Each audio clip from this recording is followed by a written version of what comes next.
Today's topic is CNS stimulants. Before going to in detail about CNS stimulant, I want to ask something. First of all, why we need to stimulate the CNS? So, before going to discuss about this, actually, we know that everything in our body is under control of the CNS. That is, for example, cardiovascular function,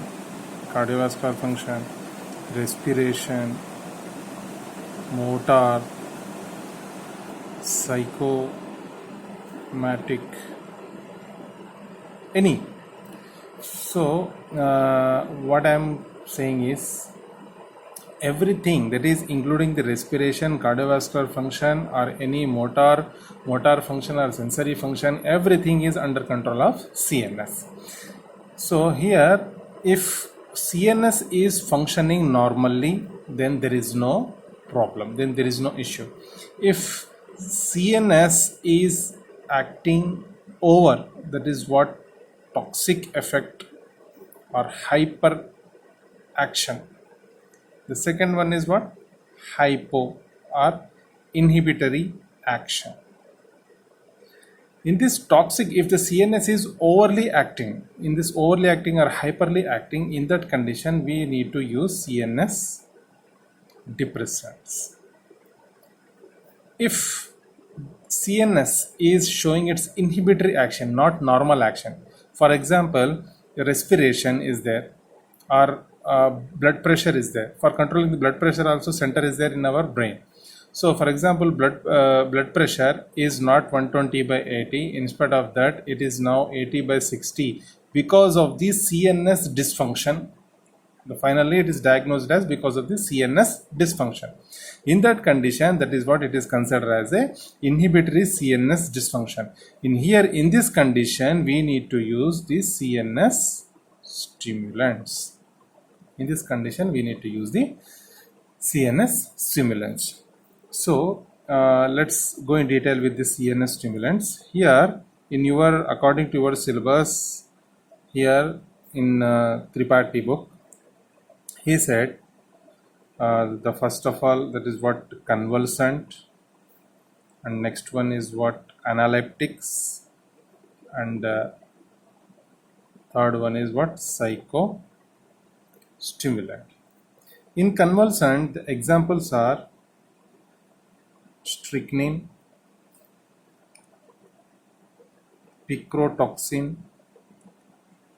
bicuculin, and pentylene tetrazole, that is what PTZ, pentylene tetrazole. First of all, let's discuss with the strychnine. So as we know that strychnine is a convulsant, it's showing its convulsant action. So means it is increasing the CNS action. So it is an alkaloid. It is obtained from Nux vomica. So that's why it is named as also Strychnos nux vomica.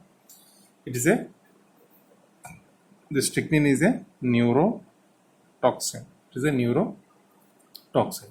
Let's discuss with the mechanism of action of this strychnine. So, before going to in detail about this mechanism of action of this strychnine, I want to recall about what is this depolarization and repolarization. Once again, I want to discuss. What is depolarization? Depolarization, which is causing action potential. And we know that how depolarization is occur by the influx of positive charged ion, right? And that is what action relaxation, repolarization causing relaxation, that is what because of the influx of negative charged ions. Okay, and here one glycine neurotransmitter is there. Which one? A glycine neurotransmitter is there. Actually, what is the function of this glycine neurotransmitter is, this glycine neurotransmitter is released from the presynaptic nerve endings. This glycine is released, and on the postsynaptic nerve endings, postsynaptic nerve ending, these glycine receptors are available. These glycine receptors are available. On this glycine receptor, this glycine release, which is released from the presynaptic neuron, it is command bind on the postsynaptic nerve glycine receptor. When it's command bind, actually it is a chloride ion channel. This glycine is a chloride ion channel. And when this glycine is released from the presynaptic nerve ending, when it is come and bind on the glycine receptor, it is causing influx of chloride ion channel. And we know that the influx of negative charged ions inside of the neuron is causing repolarization, that is cancelling of the depolarization. So that's why the neuron will be relaxation. So automatically, if it is a motor neuron, it will be causing the muscle relaxation, and here it is muscle contraction. So overall, what is this glycine is causing? This glycine is causing muscle relaxation. So for example, whatever the muscle it may be, if this muscle is involved in the respiratory system, it is causing respiratory relaxation. So now we are discussing about the strychnine, and the strychnine is a neurotoxin, and this strychnine is a antagonist of this glycine receptor. So this strychnine is blocking this receptor. So that's why even though the glycine is released from the presynaptic nerve ending, it is not come and bind on this glycine receptor. Why? Because this receptor is already occupied by this pneumotoxin. So there is no influx of the chloride ions. So if the influx of this negative charged ion is not occur because of this strychnine, so there is no chances of the relaxation. So whatever the muscle contraction is occur, this muscle contraction will be for the long time. So indirectly we can say this strychnine is causing the increase, it is causing the stimulating effect. So that's why it is called as convulsant. It is what CNS stimulant. If this action will be, if the strychnine action will be prolonged, it is causing prolonged contraction. So it will occur in diaphragmatic muscle, which involves in the respiration, causing the asphyxia. So the side effect of this strychnine is what? Adverse drug reaction is what? Asphyxia. Asphyxia means someone is holding your neck tightly, and the feeling is called as asphyxia. That is difficulty in breathing or tightness of the throat. That is what asphyxia. So if you increase the strychnine dose, which leads to the asphyxia. Next, picrotoxin. Nothing is there. The same is there. It is also targeting the negative charged ions only, chloride ion channels. But here the receptors are different. That is what here they are targeting the GABA receptors. Picrotoxins are targeting the GABA receptors, and this bicuculin is also targeting the same receptor. And whereas the pentylene tetrazole are also called as picrotoxin. Here it is believed that this pentylene tetrazole showing its CNS stimulating action by blocking this GABA receptor. Why? Because it is found that this pentylene tetrazole having this ligand place on the GABA receptor, GABA A receptor, which are chloride ion channel, which helps in the CNS relaxation. So because of this, GABA receptors are blocked by this pentylene tetrazole. Because of that, chloride influx and negative charged influx is not occur. So that's why there is no chances of relaxation. There is chances of the continuous activation is there. So that's why it is called as CNS stimulant. So next is what? Analeptics.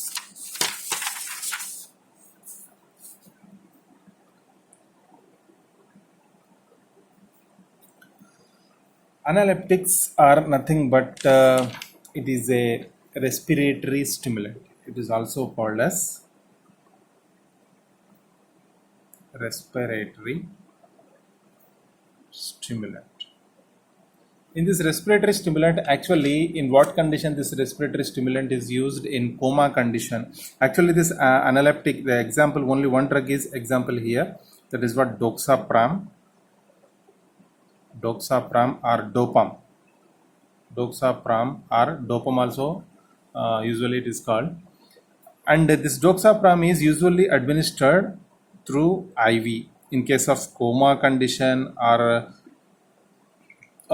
in suddenly, if for example if a person is habituated to the alcohol and he has taken the large amount of alcohol, because of that the CNS is maximum CNS is at a high level, is the total CNS is relaxed. Because of that, if the respiratory center is also relaxed, means in that condition means there is no further respiration is completely inhibited, completely stopped. In that condition, for the saving of that type of person, the doxapram is injected through the IV to increase the respiratory, to start the respiratory. So because of that, the doxapram, the tidal volume will be increased and the respiratory rate will be increased. And now come to the mechanism of action, how this doxapram is useful.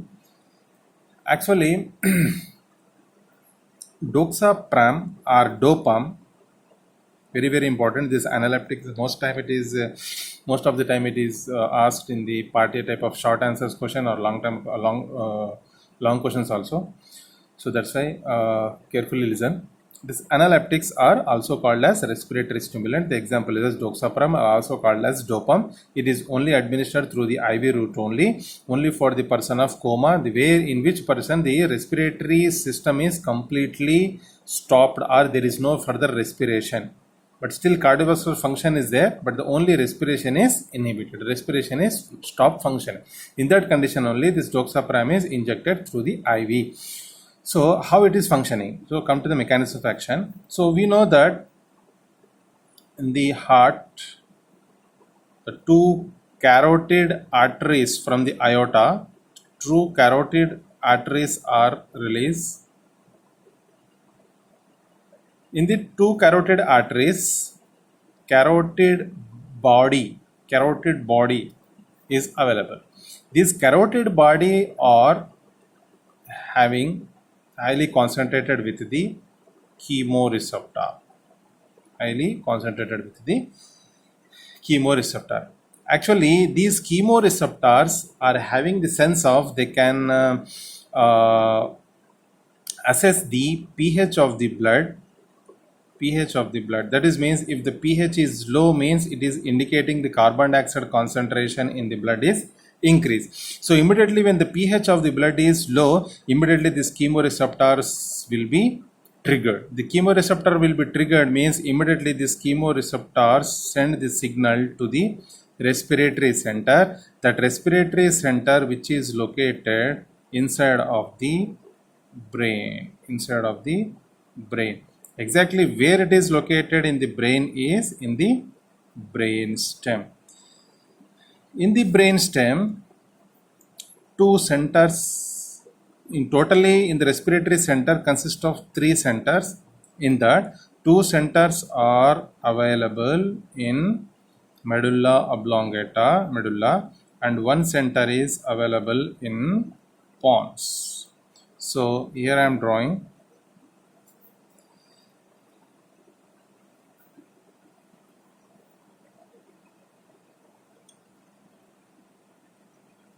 So that is what pons respiratory center, and this one medullary respiratory center. In this medullary respiratory center, this frontal one is ventral and dorsal. This dorsal one controlling the inspiration of, by controlling the diaphragm. Inspiration of the diaphragm, it means in the inspiration of the diaphragm means what is the position of the diaphragmatic muscle? The diaphragmatic muscles are relaxed while inspiration. So that's why not relaxed, it is contraction. So means this is what expiration, and in the inspiration the muscles are completely contract. Therefore, diaphragmatic muscles are completely contract. For the contraction of this diaphragmatic muscles, the signal has to be sent to this dorsal part of the respiratory center, which is available in the medulla oblongata. So from where signal has to be sent, that is sensory signal has to be sent from the carotid bodies of the carotid arteries. Means how they get sense, that is they are sensing, that is if the pH of the blood is decreased, that is indicating that carbon dioxide concentration is increased. So if the pH is decreasing, means immediately these carotid chemoreceptors of the carotid bodies are immediately triggered, and they send a signal, sensory signal, to this dorsal respiratory center, which is available in the medulla oblongata, and this dorsal respiratory center will send the signal to the muscle of diaphragmatic muscle,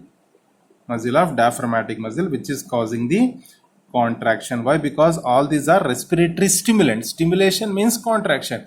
So that's why, because here the respiratory center, that is what diaphragmatic muscles are contracted. So contraction means what happened? A deep inspiration will be occur.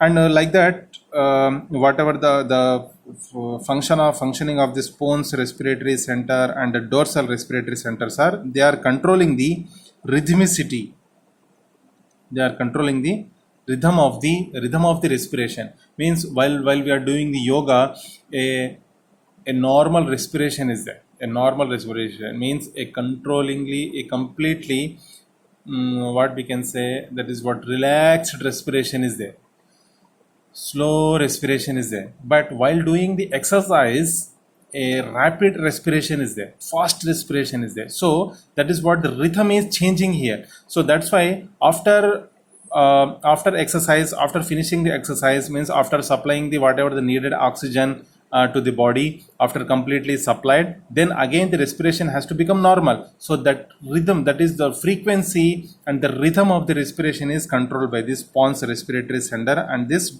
ventral respiratory center. So the doxapram is a respiratory stimulant. It stimulates the respiration by activating the respiratory center, which is located in the brain stem.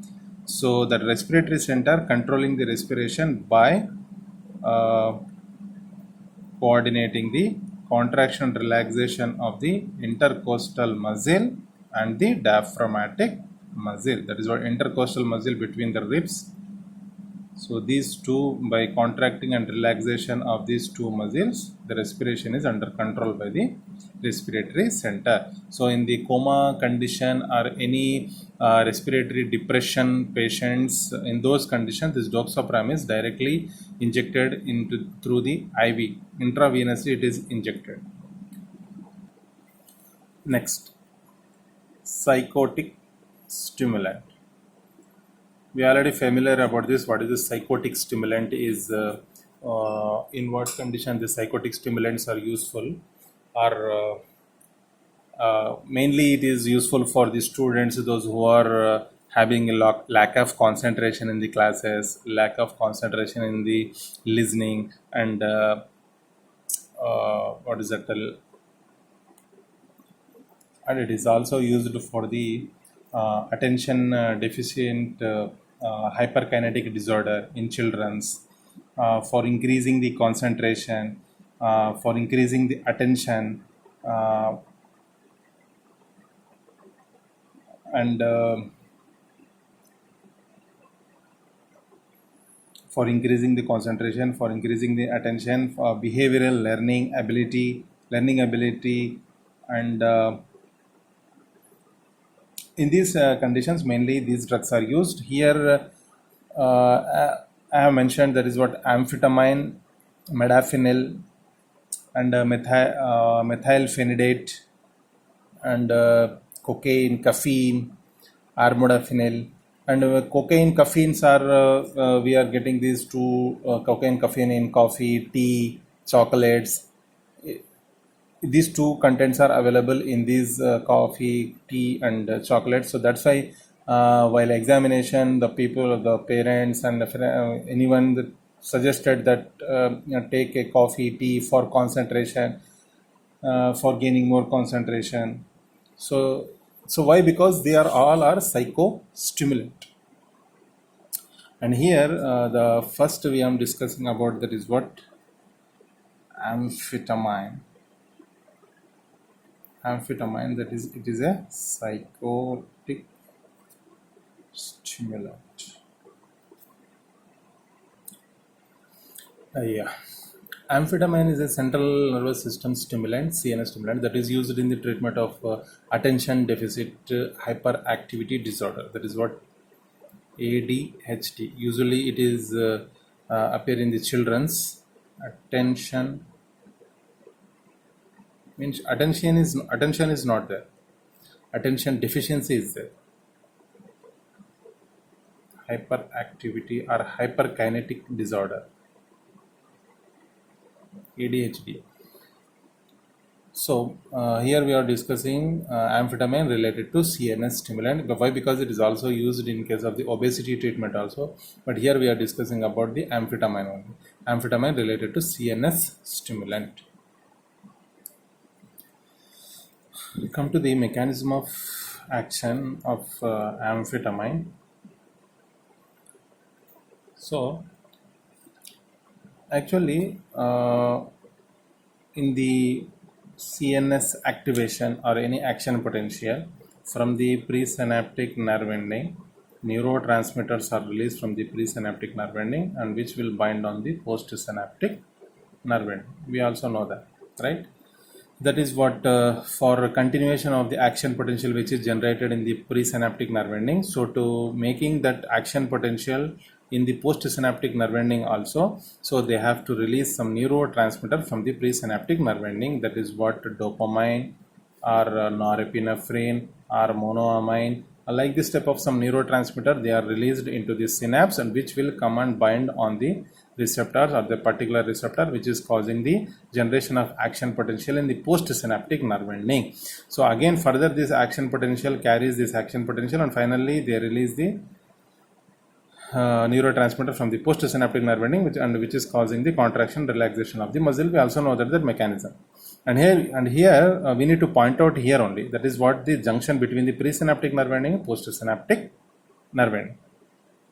Here what is happening, whatever the neurotransmitters are released from the presynaptic nerve ending for the continuation of action potential, for generating the action potential in the postsynaptic nerve also, in that maximum of the neurotransmitters are reabsorbed by their respectable transmitters. For example, for the dopamine, dopamine transmitters are there, and in norepinephrine transporters are there, and in monoamine, that is MAT is there. So like that, by this transport mechanism, these all neurotransmitters which are helpful in the activation of postsynaptic nerve. Because of this reabsorption of these neurotransmitters which are released from the presynaptic nerve, the action potential or the current which need to be generated in action potential will be